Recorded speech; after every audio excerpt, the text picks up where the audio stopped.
ये तीसरा है, कल 2 डिस्कस किए थे ना हम, बैंड विड्थ,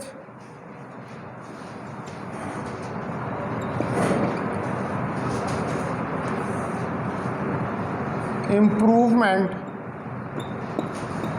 ऑफ नेगेटिव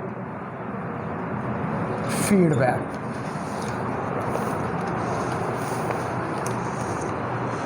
इसको हम ये भी कहते हैं improvement in frequency response, improvement in frequency response.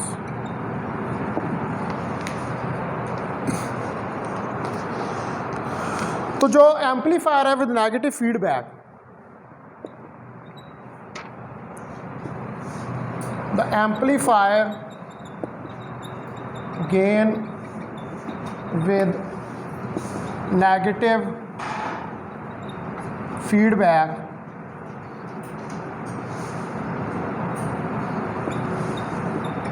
is given as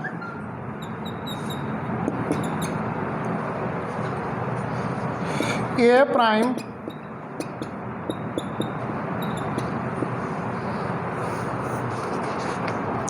तो अगर यहाँ पर मच ग्रेटर देन 1 है तो ए प्राइम पे जो है दैट इज इक्वल टू 1/बीटा। तो इसका मतलब है कि इट मीन्स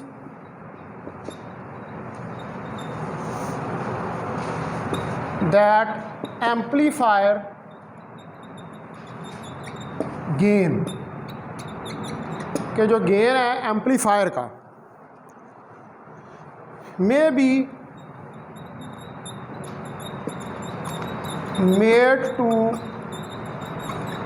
डिपेंड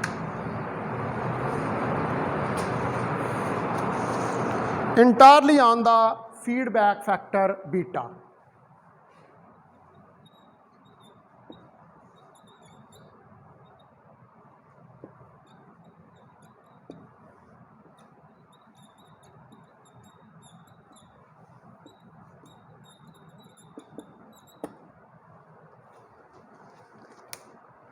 देखें ना, जब आपने इसको लार्ज ले लिया 1 से तो फिर आपने क्या किया कि इंटायरली जो गेन है उसको फीडबैक फैक्टर बीटा के ऊपर उसका डिपेंडेंस कर दिया, ठीक है। और तो अब इसके अंदर कोई चीज़ नहीं है इसके अलावा, सिर्फ बीटा ही है। तो फीडबैक सर्किट का जो फैक्टर होता है उसको हम बीटा का नाम देते हैं। However now it is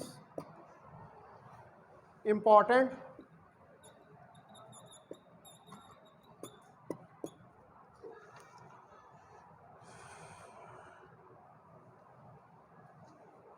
that even if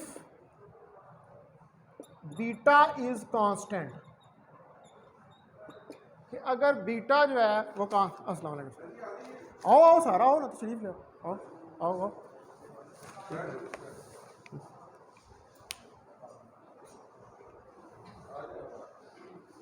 वालेकुम सलाम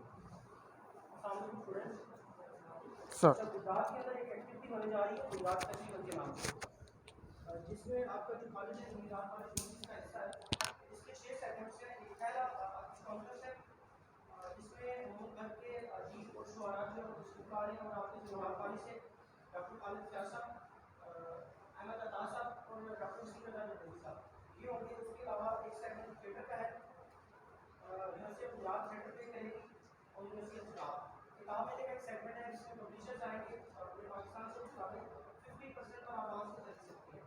सूफी रक्स की परफॉर्मेंस होगी, उसके अलावा मौसीकी की परफॉर्मेंस है जिसमें आसिम अदर की लाइव परफॉर्मेंस है। आसिम अदर आप उसको जानते हैं, एक कम्युनिटी जो है वो सिंगर है इसमें काम कर रहा है। उसके अलावा मुसबरी है, मुसबरी में आप ऐसे जो स्टूडेंट्स स्केचिंग, पेंटिंग या कैलीग्राफी करते हैं वो वहाँ पे अपना आर्ट डिस्प्ले कर सकते हैं। तो इसका फेस्टिवल का हिस्सा बने जो आपके लिए एक स्पेशल जो है वो एक सेगमेंट हो सकता है। अगर आप उसमें से उसमें अगर नोट्स लेते हैं, वहाँ पे एक जो सेगमेंट है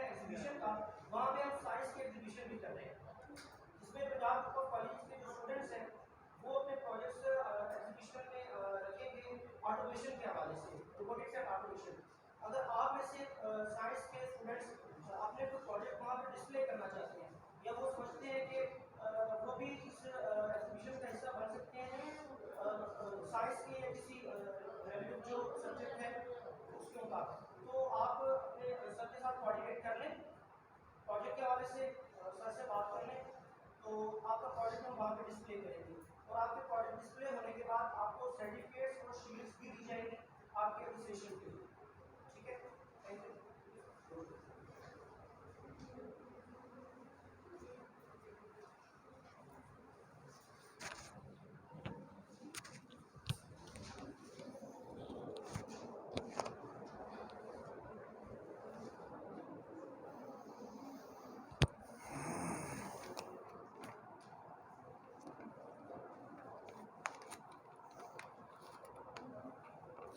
अच्छा, अगर बीटा जो है उसको हम कहें कि ये कांस्टेंट है, ठीक है, तो the gain A is not constant.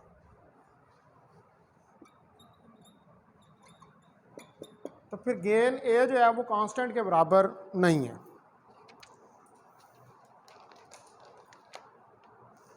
क्योंकि ये डिपेंड करता है किसके ऊपर, फ्रिक्वेंसी के ऊपर। ठीक है, since it depends upon frequency, क्योंकि इसकी डिपेंडेंस जो है वो फ्रीक्वेंसी के ऊपर है। तो इसका मतलब है कि ये इसके पास फिर अगर ये फ्रीक्वेंसी के ऊपर डिपेंड करता है, so it means have low and high frequencies. ठीक है, so it means that it has low and high frequencies.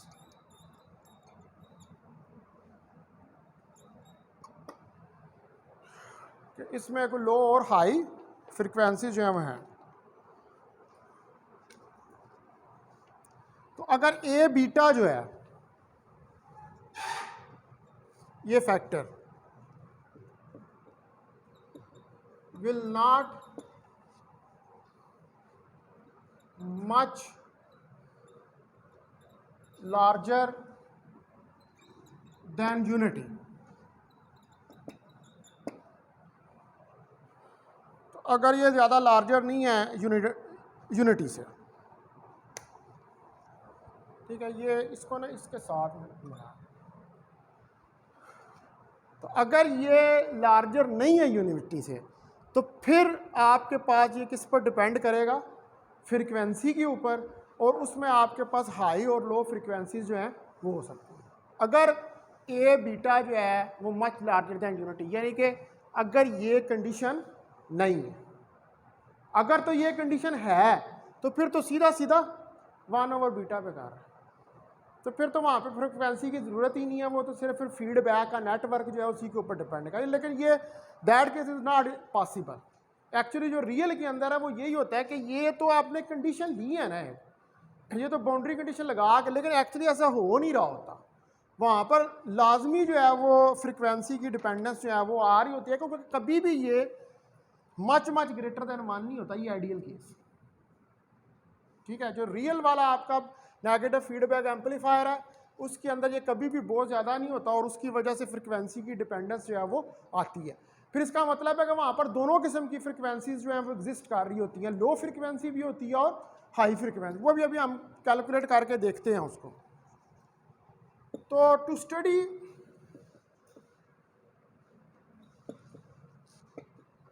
The effect of negative feedback,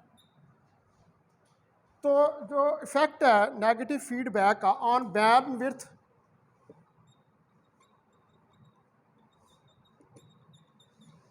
of RC amplifier,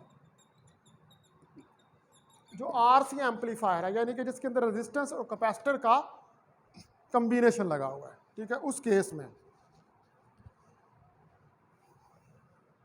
we consider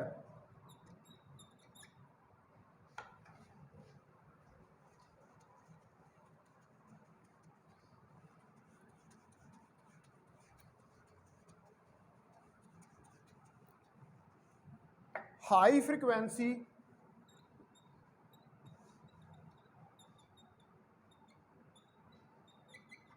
तो वहाँ पर हम हाई फ्रिक्वेंसी गेन जो है उसको consider करते हैं of R C coupled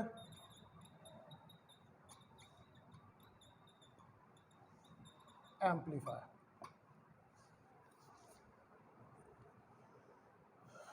LC भी होते हैं और आरसी भी होते हैं। यहाँ पर हम जो है अभी वो आरसी वाला जो है उसको कंसिडर कर रहे हैं। रेजिस्टेंस कैपेसिटर इंडक्टर कैपेसिटर भी होता है, ठीक है। लेकिन अभी यहाँ पर जो पर्टिकुलर केस ले रहे हैं वो आरसी एम्पलीफायर का ले रहे हैं। तो अब जो गेन है आपके पास A V H of I is equal to A V mid over 1 plus J F over F two. इसको कहते हैं ये इक्वेशन 1 है, ठीक है। ये फ्रीक्वेंसी की टर्म में मैंने गेन जो है उसको राइट डाउन किया है। ये डायरेक्ट इक्वेशन मैंने यहाँ पर लिखी है, इसको प्रूव ही नहीं किया, ठीक है। ये अगर इसका प्रूफ देखना हो तो फिर हमें R C amplifier low and high frequency response of R C amplifier जो है उसको देखना है। वो चूँकि हमारे कोर्स में नहीं था तो मैंने उसको स्टडी नहीं किया, तो ये डायरेक्ट मैंने इक्वेशन जो है यहाँ पर लिख दी है गेन की। अब ये जे जो है यहाँ पर ये कम्प्लेक्स नंबर है, ये दोनों तो गेन है और एफ और एफ टू ये फ्रिक्वेंसीज हैं, यानी कि ये गेन जो है ये फ्रिक्वेंसीज के ऊपर डिपेंड कर रहा है। अब हमें यहां पर ये पता है कि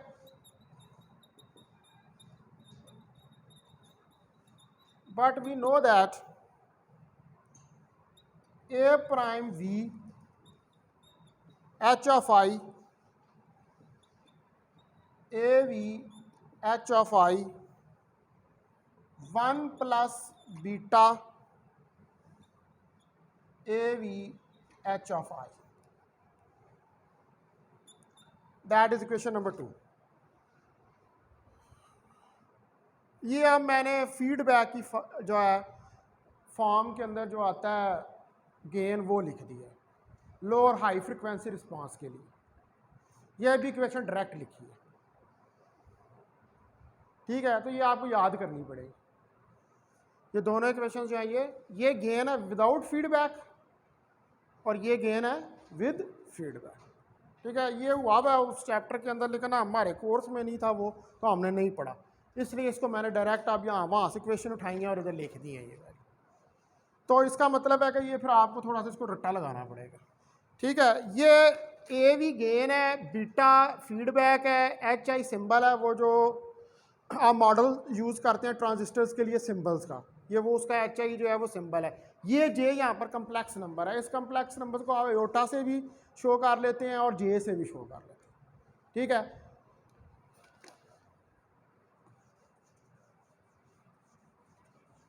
अब ये दो इक्वेशनें जो हैं इनको हमने एक्चुअली सॉल्व आउट करना है फ्रीक्वेंसीज को कैलकुलेट करने के लिए।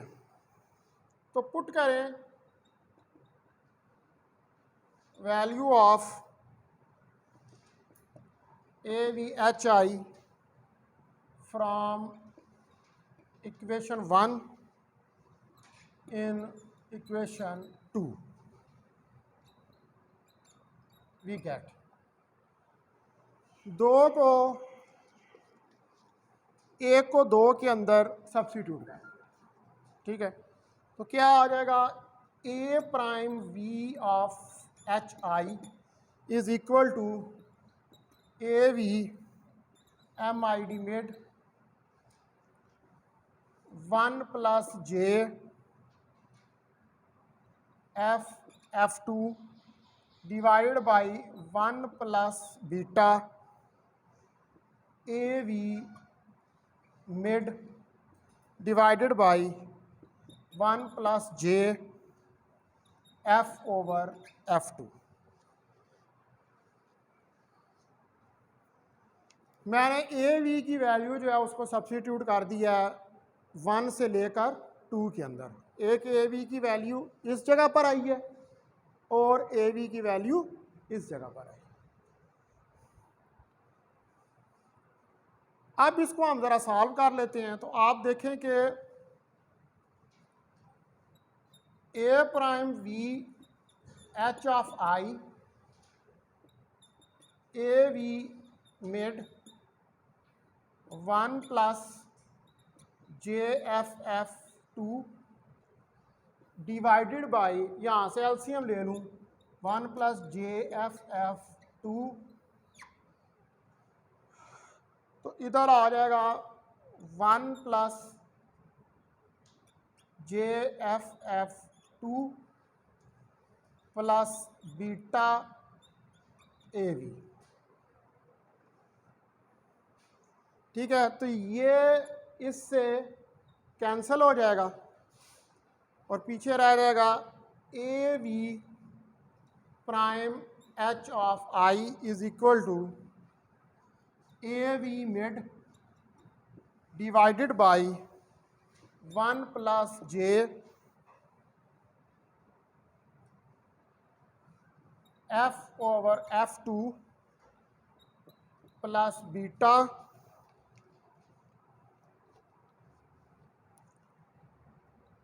ए V mid.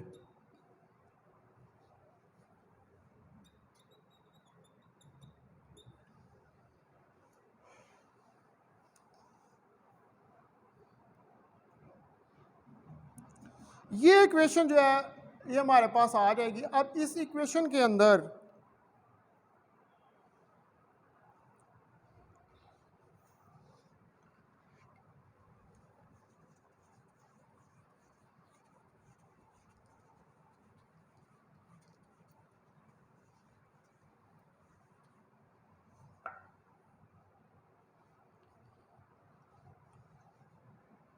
A prime V H of I is equal to A V mid divided by,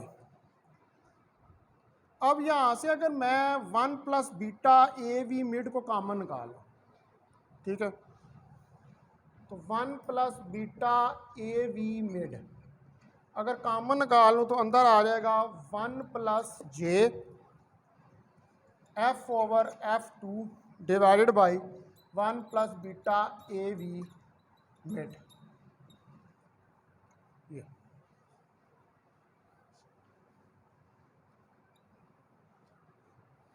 ठीक है, मैंने कॉमन निकाल लिया उधर से। तो अब इसके अंदर मैं अगर इसको सेपरेट करूं तो A prime V of H I A V mid divided by 1 plus beta A V mid. ठीक है, एक ये टर्म हो जाएगी multiply by 1 over 1 plus J F over F 2 divide by 1 plus beta A V mid.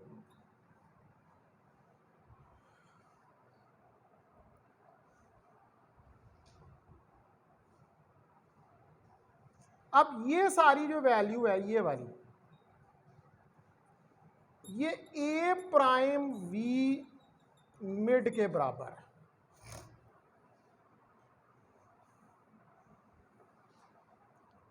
इसका मतलब है कि A prime H of I is equal to A prime V mid divided by 1 plus J F over F 2 divided by 1 plus beta A V mid. इसको equation number 3 का नाम दे।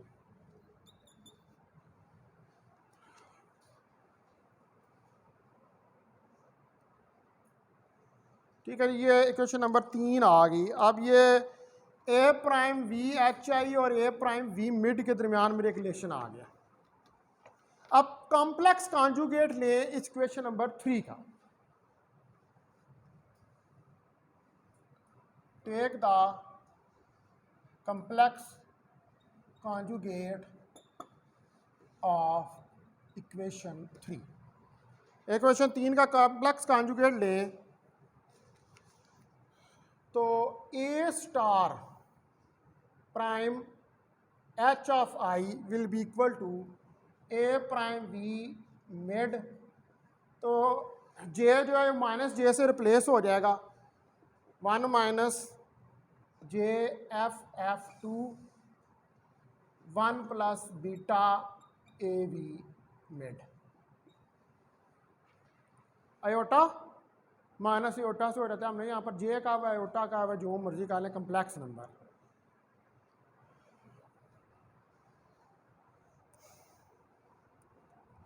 ठीक है जी। तो अब इसका मॉड स्क्वायर ले लें तो A prime V H of I का mod square will be equal to A prime V H of I into A prime star H of I. इसमें वैल्यू सब्स्टिट्यूट करें तो ए प्राइम वी मिड का square divided by 1 का square plus f1 over f2 divided by 1 plus beta A V mid का square.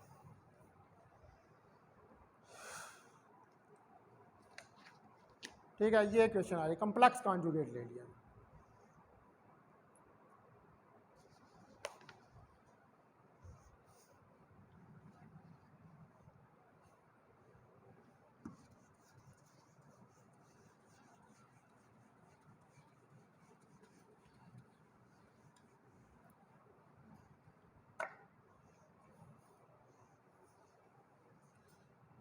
अब A prime V H of I under root ले लें उस इक्वेशन का, तो A prime V mid divided by 1 plus F over 2 divided by 1 plus beta A V mid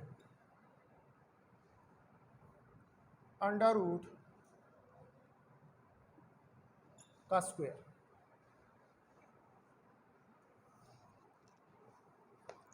इसको कह दें ये इक्वेशन नंबर 4 है।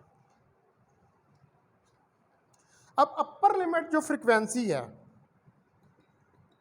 At the upper limit frequency,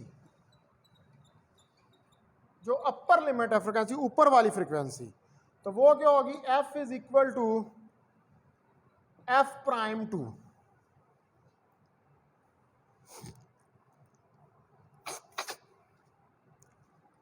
तो ये आ जाएगा A prime V of H I. अब यहां पर ये कंडीशन अगर हम लगा दें कि जी एफ जो है वो एफ प्राइम 2 के बराबर है, तो A V prime H of I जो है वो A prime V mid divided by under root 2 के बराबर आएगा। इसको कह दें ये इक्वेशन नंबर 5 है।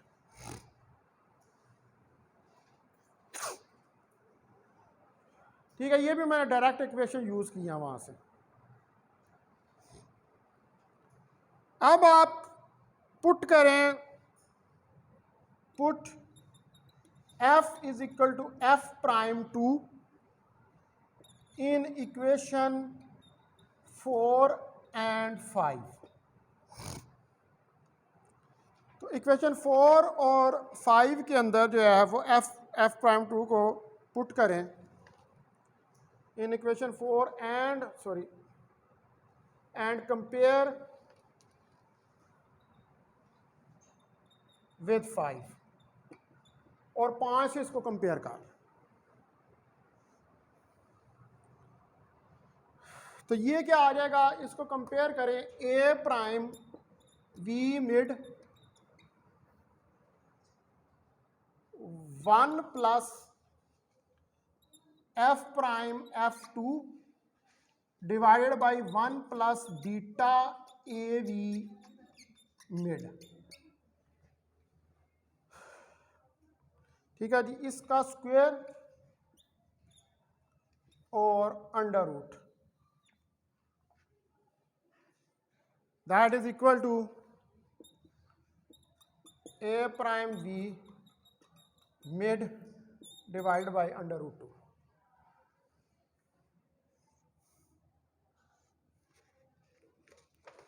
अब आप यहां से देखें, ये तो कट जाएगा,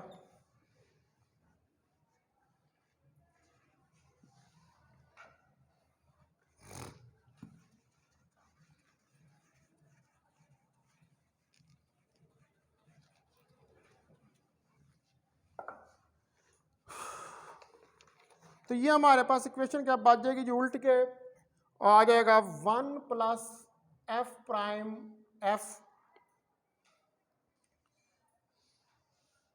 divided by 1 plus beta A V mid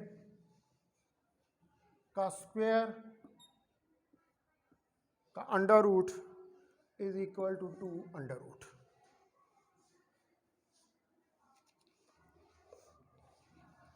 दोनों साइड पे स्क्वायर लें, स्क्वायर लेंगे दोनों साइड पर, तो अंडर रूट कैंसिल हो जाएगा, तो 1 प्लस एफ प्राइम 2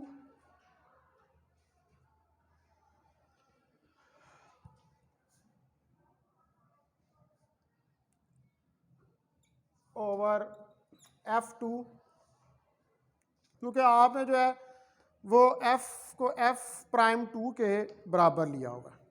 ठीक है, तो मैंने ये वैल्यू अब यहाँ पर वो सब्स्टिट्यूट कर दी है।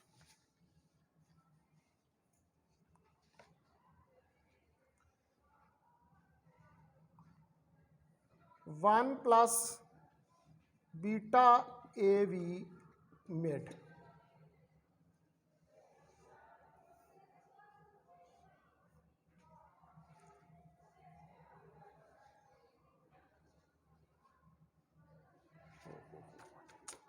ये गलती कर गए हम यहाँ पर, एक मिनट, इसके अंदर जो था ना ये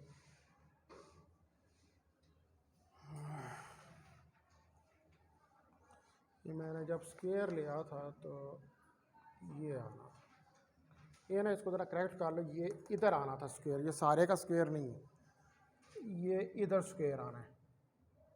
ठीक है, ये सारे का स्क्वायर नहीं है क्योंकि हमने कम्प्लेक्स कॉन्जुगेट लिया था। ठीक है, यहाँ पर भी ये सारे का स्क्वायर नहीं है, इतने का स्क्वायर है।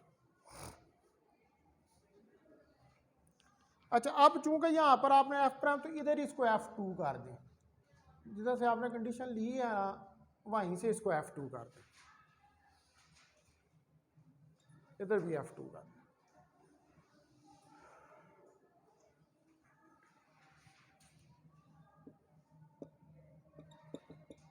टू अंडर रूट,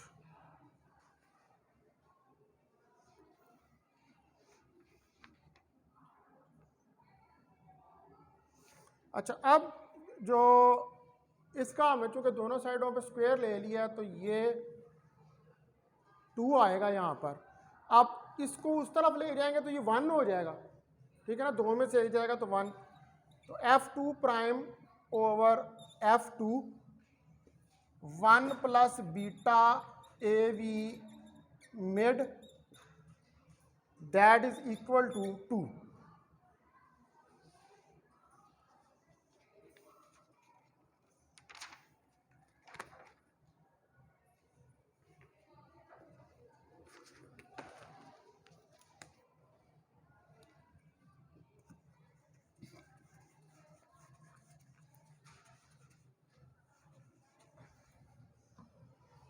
अब आपके पास जो ये इक्वेशन है F प्राइम 2 ओवर F2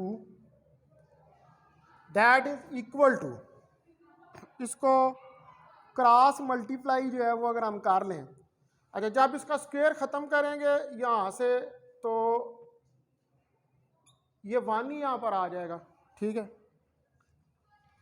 तो F2 prime over F2 1 plus beta A V mid, ये आ गया।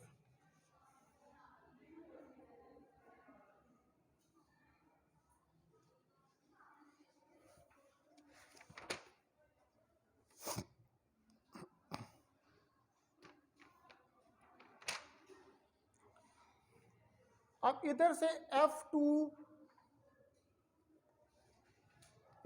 Is equal to 1 plus beta A V mid into F2 cross multiply कर दी। इसको क्या था, ये क्वेश्चन नंबर 6 है।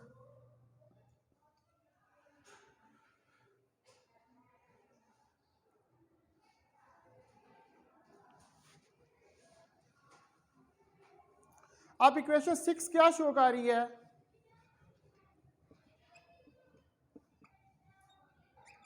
ये शो कर रही है कि F2 प्राइम ग्रेटर देन है F2 के,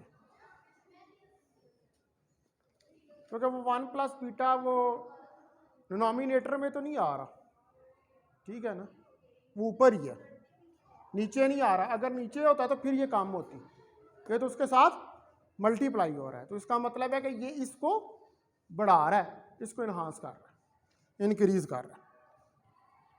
तो इसका मतलब है this shows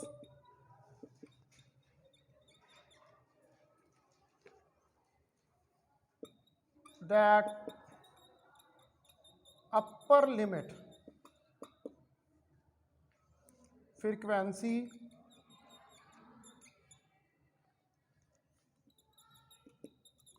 with negative feedback, कि जो अपर लिमिट फ्रीक्वेंसी है नेगेटिव फीडबैक के साथ is greater than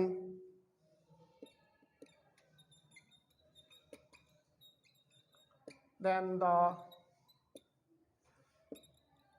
upper limit frequency without negative feedback.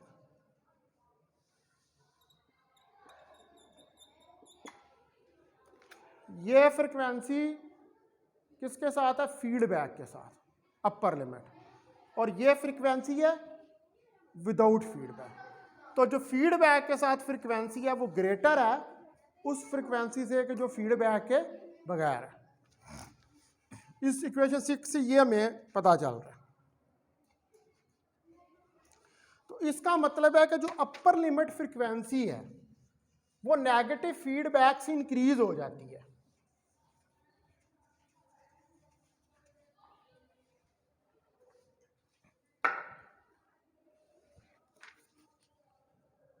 So it means that the upper limit frequency increased by the negative feedback.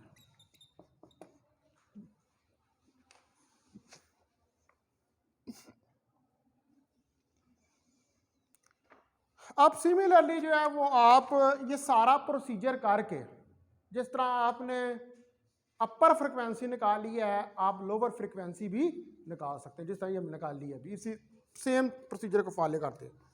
Similarly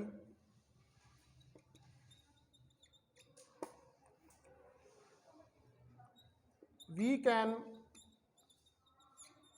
show that, तो इसी तरह हम ये शो कर सकते हैं lower limit frequency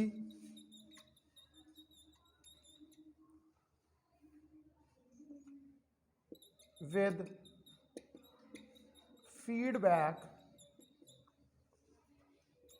is f prime 1 is equal to f1 1 plus beta av mid। इसको क्या है, ये क्वेश्चन नंबर 7 है, ठीक है, this is equation number 7।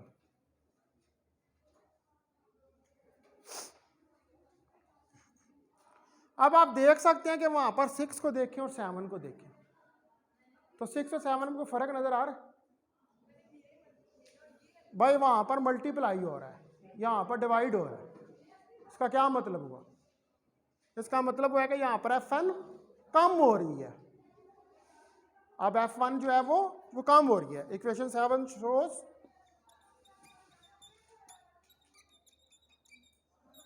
F1 prime is less than F1। तो इसका मतलब है कि जो लोअर लिमिट फ्रीक्वेंसी है with negative feedback is less than the lower limit frequency without feedback. ठीक है, यही नजर आ रहा है ना इससे। अब ये उसके अपोजिट है, उस इक्वेशन के।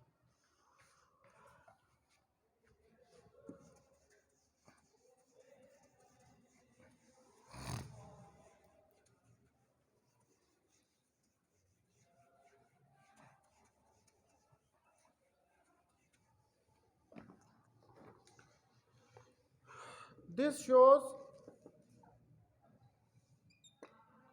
that lower limit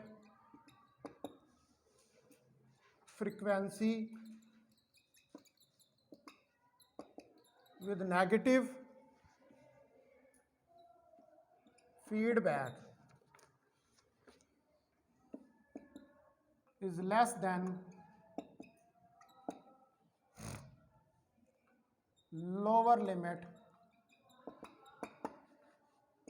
frequency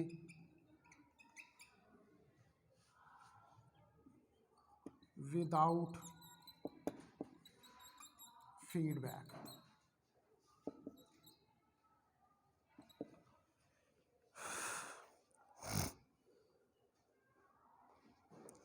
तो इसका मतलब है कि इक्वेशन 6 और 7 जो हैं, अब ये शो कर रही है कि जो बैंड विड्थ है, अब दो फ्रीक्वेंसी आ गई है ना, एक अपर लिमिट है और एक लोअर लिमिट है। तो अपर लिमिट और लोअर लिमिट जो होती है वो एक बैंड विड्थ को डिस्क्राइब करती है।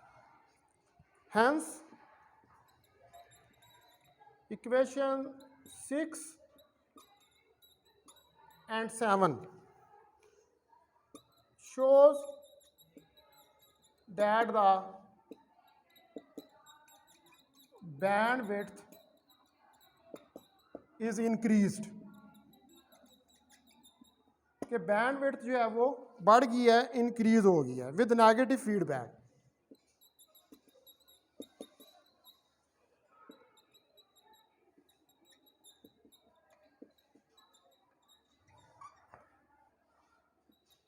as shown in figure 1। ठीक है, अब ये बैंडविड्थ को हम जरा प्लॉट करके देखते हैं।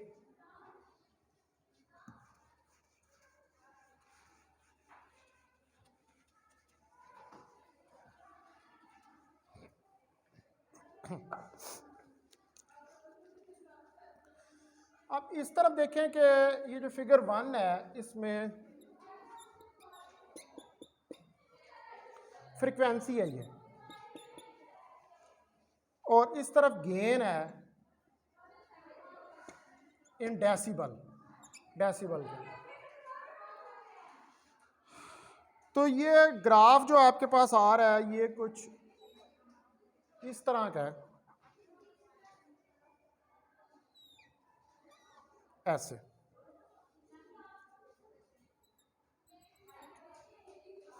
इसको F1 कह लें, यहाँ पर ये F1 प्राइम, ये F1,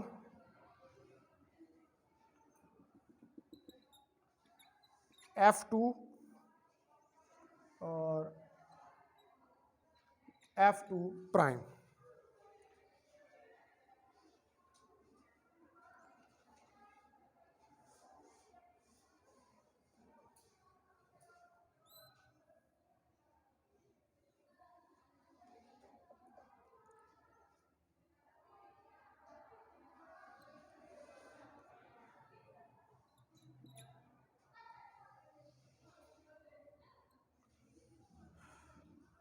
ठीक है, अब यहाँ से इसको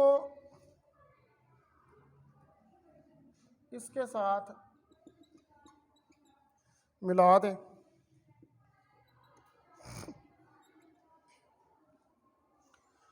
ठीक है जी, ये पॉइंट जो है अब यहाँ पर ये ए प्राइम वी मिड का है, यानी कि इसकी रूट मीन स्क्वायर वैल्यू है 2 अंडर रूट, ये वाला पॉइंट जो है।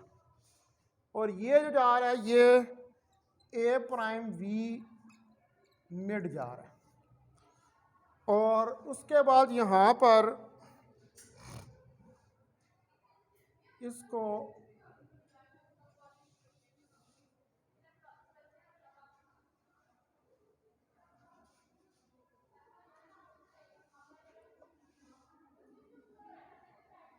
इसके साथ मिला दें अगर, तो ये वाली जो वैल्यू आ रही है इधर, ये भी रूट मीन स्क्वायर वैल्यू है किसकी, A V mid under root 2 की। क्योंकि ये वाला जो ग्राफ जा रहा है ये ए वी मिड का।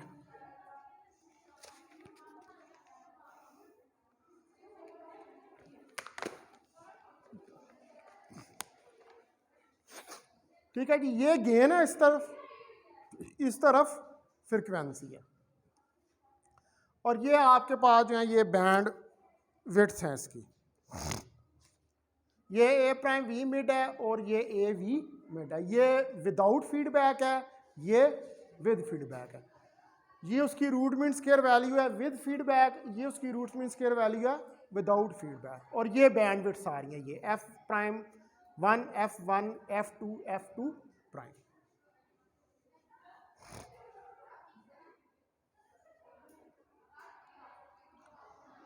अच्छा, अभी इसके अंदर जो है एक और थोड़ा सा रह गया है, तो मैं करवा ही देता हूँ, ख़त्म ही हो जाएगा इसका।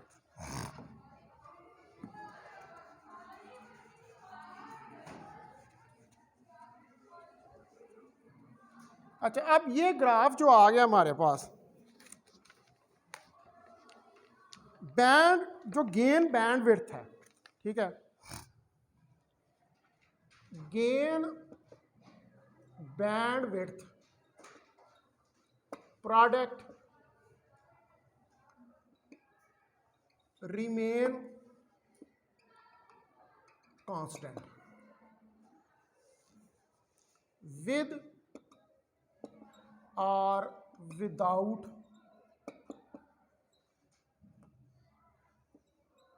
फीडबैक।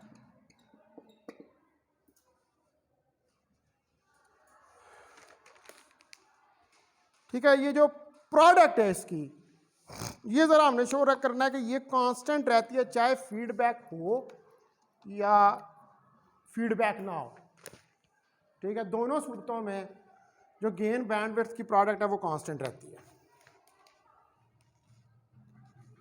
अब हम कंसीडर करेंगे, we consider A mid frequency gain of the amplifier. Mid frequency gain जो एम्पलीफायर का वो कंसीडर करते हैं to show that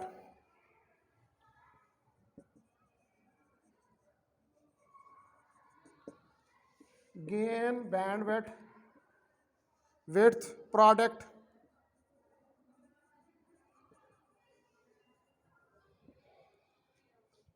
remain constant।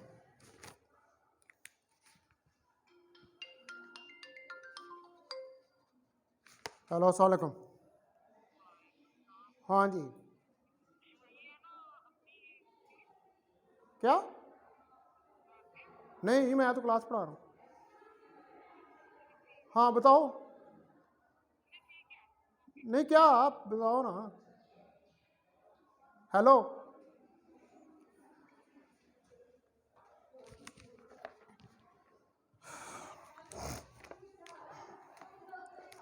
तो ये बैंडविड्थ पार्ट जो मेन रहेगी कांस्टेंट विद और विदाउट नेगेटिव फीडबैक।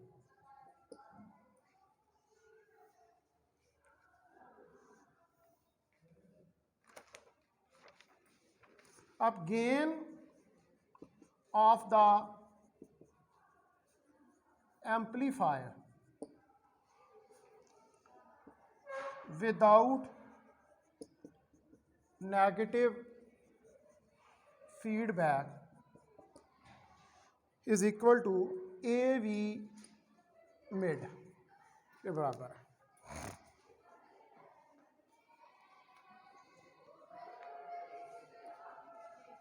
अब बैंडविड्थ जो है,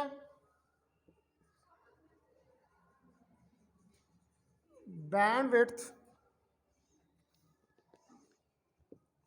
of the amplifier without negative feedback is equal to F2 minus F1।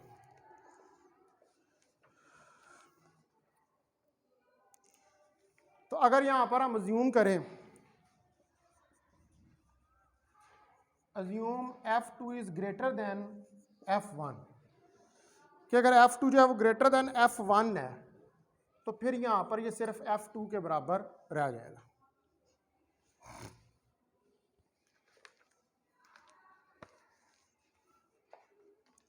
अब जो गेन ऑफ एम्पलीफायर है विद नेगेटिव फीडबैक,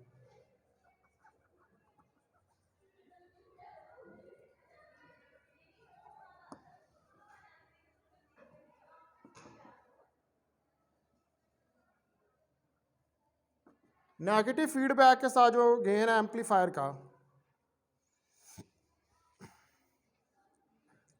वह है A prime V into mid, और बैंडविड्थ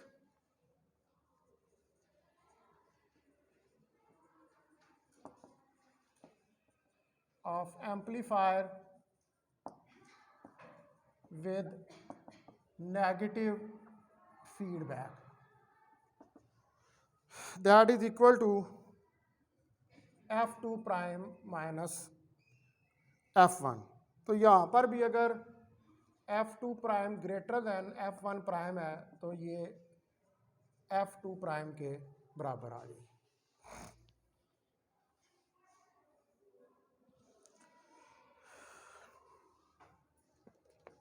अब जो गेन बैंडविड्थ प्रोडक्ट है F2 क्रॉस AV मिड, इसको कह रहे हैं, ये इक्वेशन A है। और जो गेन बैंडविड्थ प्रोडक्ट है दूसरी फीडबैक के साथ, that is equal to F2 prime multiply by AV mid. ठीक है, ये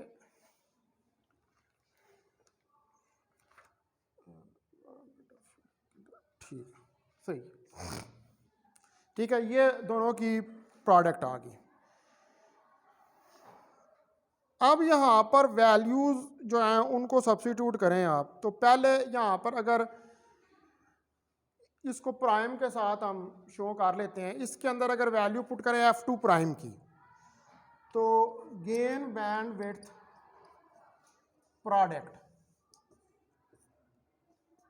अब F2 प्राइम की वैल्यू जो है वो कितनी आएगी, F2 आपने निकाली हुई है 1 plus beta A V mid, ये वैल्यू निकाली थी, और A V मिड प्राइम की भी निकाली हुई है, multiply by A V mid divided by 1 plus beta A V mid. अब ये इससे कैंसल हो जाएगा।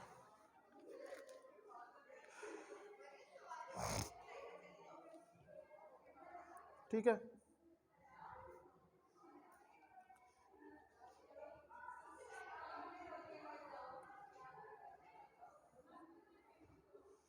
ये दोनों कैंसिल हो जाएंगे, तो पीछे आपके पास क्या बच जाएगा कि gain bandwidth product prime with feedback is equal to F2 multiply by AV mid.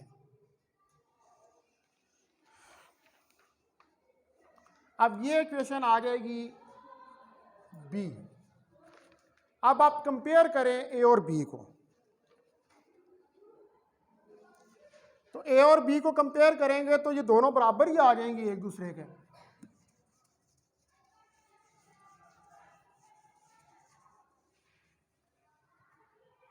Compare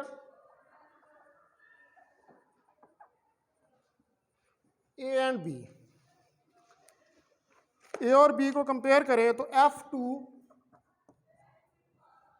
AV mid is equal to F2 AV mid. ये दोनों एक दूसरे के बराबर हैं, यानी कि gain bandwidth product prime is equal to gain bandwidth product.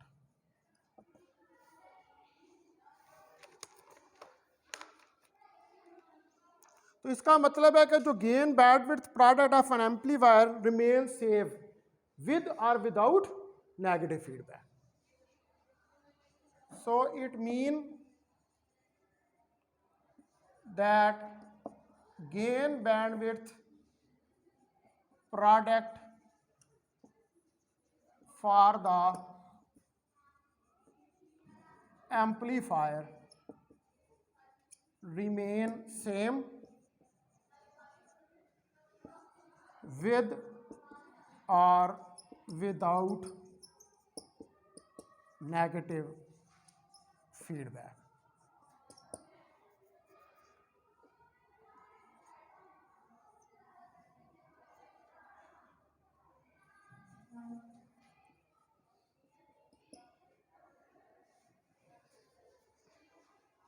ठीक है, यानी कि बैंडविड्थ के अंदर ये देखें, ये जो बैंडविड्थ है इसके अंदर कोई फर्क नहीं पड़ता, वो बैंडविड्थ जो वही रहती है, चाहे वो प्रोडक्ट जो है उसकी वो नेगेटिव फीडबैक लगी हो या नेगेटिव फीडबैक ना लगी। वो हमने मैथमेटिक्स को प्रूव करके देख लिया।